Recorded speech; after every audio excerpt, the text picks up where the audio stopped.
So today we're going to talk about finishing before you start.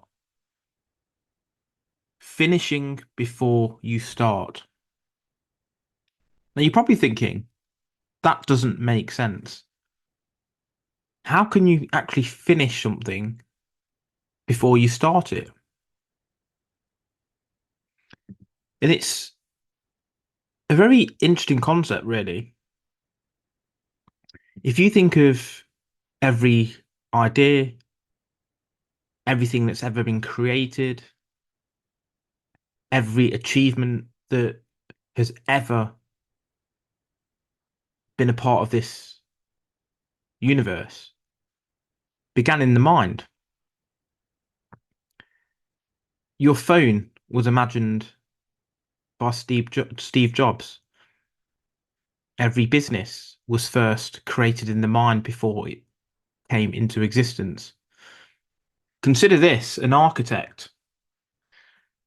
Before a single brick is laid, the entire house was designed in the mind of the architect.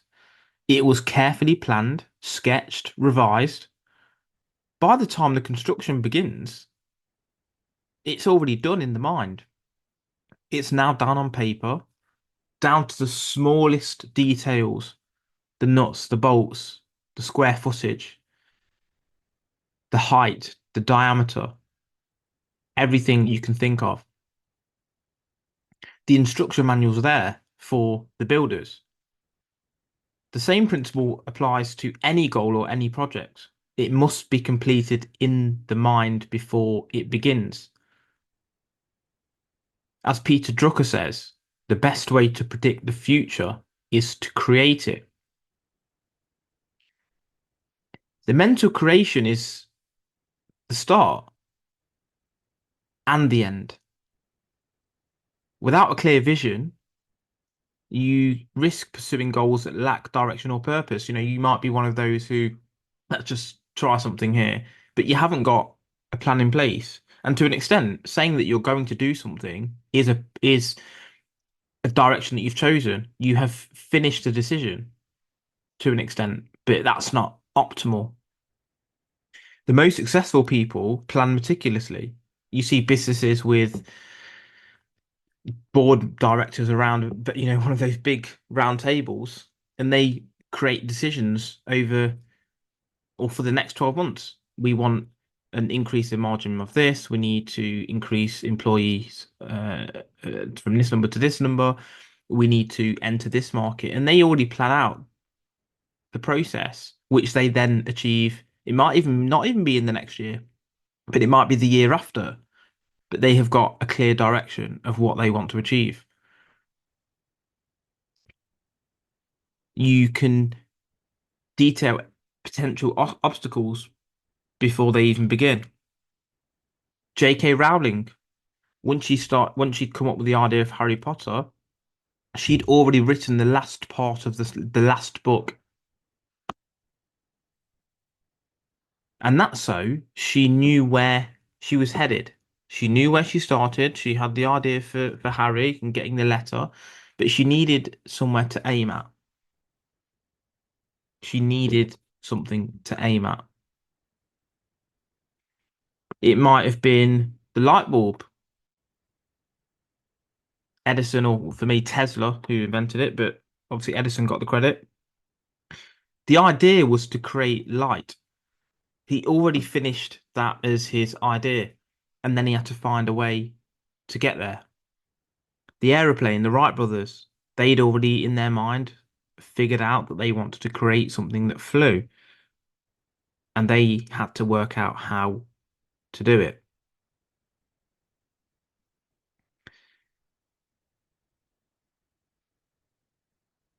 We need to visualize, and this is why visualizing is so important. And actually, it's the same reason that people prefer to read books than TV. Those who are readers, they always say the book was much better than the film or the series. Why is it they say that? Because their imagination can create things that the TV physically can't. Their imagination was better than what was produced.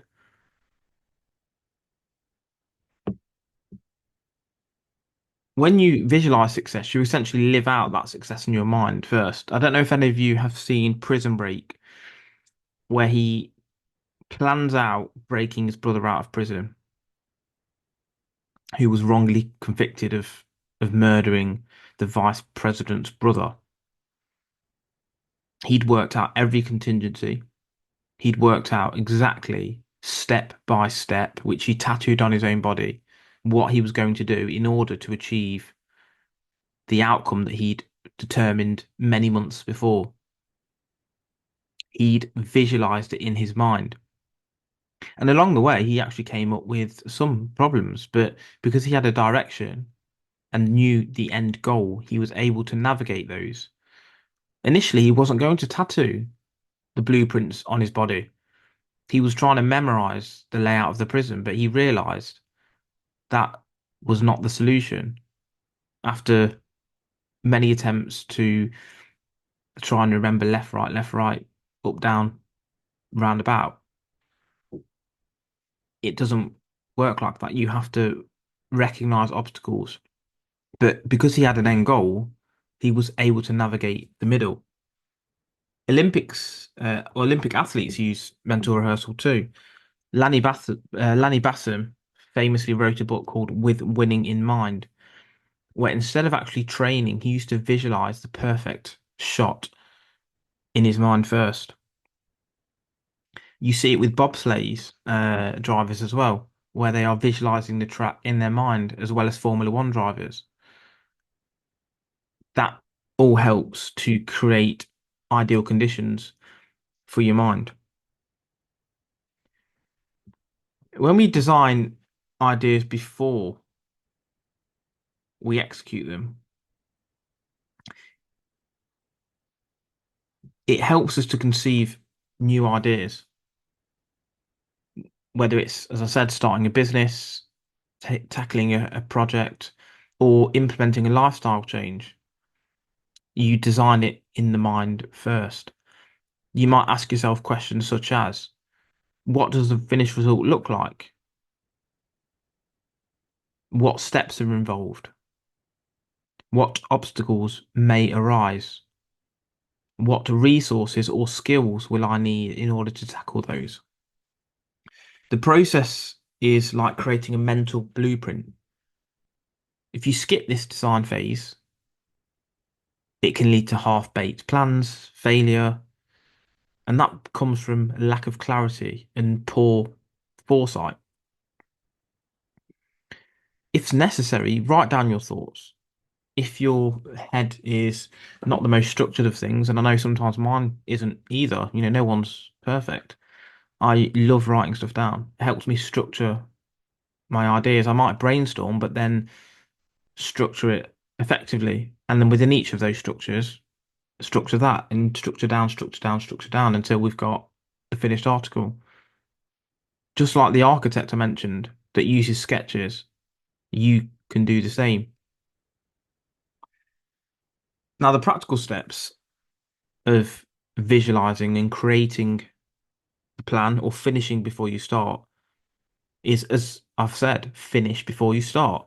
Start with the end in mind. Visualize the completed version of the goal. What does it look like? What outcomes are there? How will you know if you've succeeded?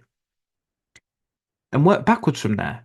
Once you've envisaged the final result, work out, okay, well, if I need to be at the top of this mountain, what's the route I'm going to take? Okay, well, how am I going to get there? Am I going to drive? Am I going to fly? I'm going to get a helicopter. Okay, who am I going to go with? How do I need to contact those people? How do I get the equipment I need in order to get there? What dates are we going to go? Etc., etc., etc. And that's how you can reverse engineer an outcome.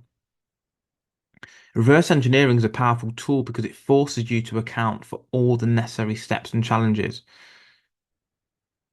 When you go on holiday, it's pretty easy to use the process, isn't it? You think, well, okay, well, I know my flight is leaving from, I don't know, London Heathrow at this time.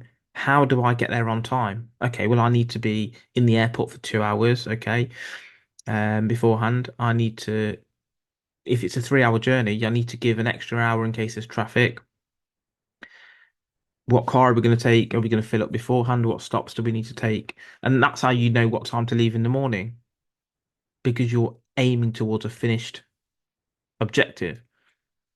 Hansel and Gretel, obviously, the leaving of the breadcrumbs to get back home. They left breadcrumbs, and obviously it failed because they used breadcrumbs as opposed to something that wouldn't have been consumed by animals. But they left tracks because all they have to do is follow the track and they will get to their destination. If we know where we start, so you might be working today at McDonald's and you have an objective to be a business owner in a particular field, let's say you're plumbing, for example, you can reverse engineer the middle. Okay, well, I'm at McDonald's today and I want to be a plumber. What qualifications do I need? What experience do I need? What's the time investment? How much time do I have available now to do those exams? What jobs are out there that will pay me and I would be an apprentice? What's the timescales? Will it be 2 years, 3 years, 4 years? And then you can reverse engineer the middle. That middle period comes from knowing the start point and the end point. The problem is that most people have the start point. They know where they are today, but they don't know where they are going to get to in 4 or 5 years' time.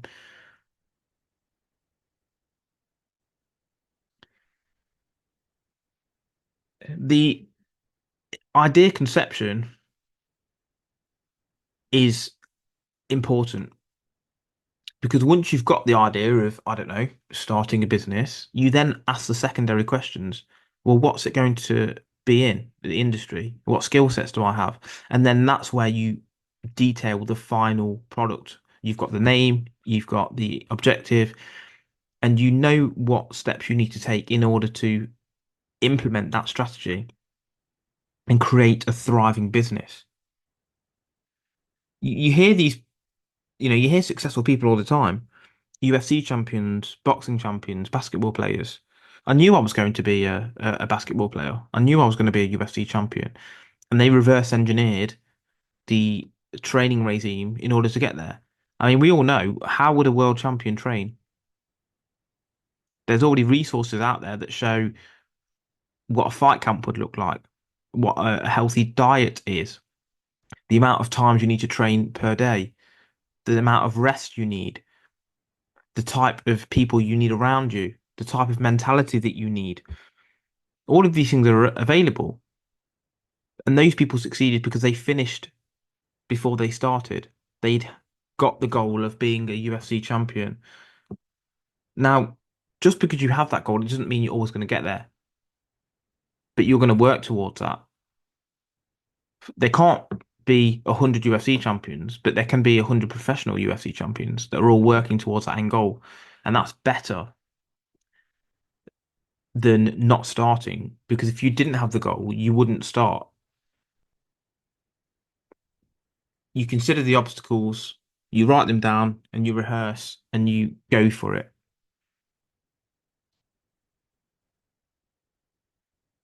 When we use imagination as a creative tool, we can get more done. Albert Einstein famously said, imagination is more important than knowledge, for knowledge is limited, whereas imagination encircles the world. And it does because everything you can see, every single thing in your room, if you look around, the pens, the bottles, the microphones, in this case, the laptop, the lights, the curtains, the blinds, the phone, the hairbrush, they were all created in the mind before they existed. My books that are in the corner, I created them in my mind first. I realized what the type of book was going to be, what chapters needed to be involved, what was going to be in each chapter. And then I broke that down into when did I want to finish the book by, how much in terms of writing did I need to do a day, who was going to edit it, who was going to create the cover, and then we started. I've already finished books in my head, the next maybe two or three or four, or they are in the process of being finished in the head before they start. I cannot start one without it being finished in the mind first. Now, some of the small details might not be finished, but I know that that's something that I need to tackle. So the cover I had an idea of the color, but it wasn't until I got to the cover point where I went through a number of colors and design of the cover. But I'd already finished the overall package of the book before I started. Here are some other points. One, again, that Einstein made. He used to use thought experiments to solve questions. His theories came from the mind first. These thought experiments, relativity, etc., he proved afterwards, after his completion of that idea in the mind. Those theories were groundbreaking. Once the theory is created, you can explore solutions. Here's some quotes to inspire you to finish before you start and understand the power of visualization. Whatever the mind can conceive and believe, it can achieve. Napoleon Hill, and I think it's from Think and Grow Rich. Another one from Mark Twain. You can't depend on your eyes when your imagination is out of focus. If you have not got the correct imagination, it doesn't matter how good your eyes are because you're not focused on something. And James Allen says, dreams are the seedlings of reality. So to finalize, before embarking on any project or goal, complete the process in your mind first. This is one of the reasons people have a terrible life. They don't know what they want. They don't know whether they want to live in the town or the countryside. They don't know if they want to live alone or with a partner or with family. Whether it's obviously their family in terms of brothers, sisters, and parents, or they're going to have their own kids. They don't know what they want to do with their life. They don't even know what they want to look and dress like. They haven't got a clue. You shouldn't dive into action then without mentally mapping out your own path.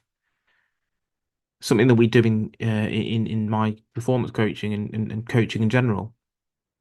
We look at designing your ideal life, whether it's through hobbies, interests, career, finance. We need to understand what you want from all of those aspects in order to work out a plan in order to get there. It will pave the way for smoother execution and greater achievement. So remember, everything starts in the mind. Plan thoroughly and execute confidently.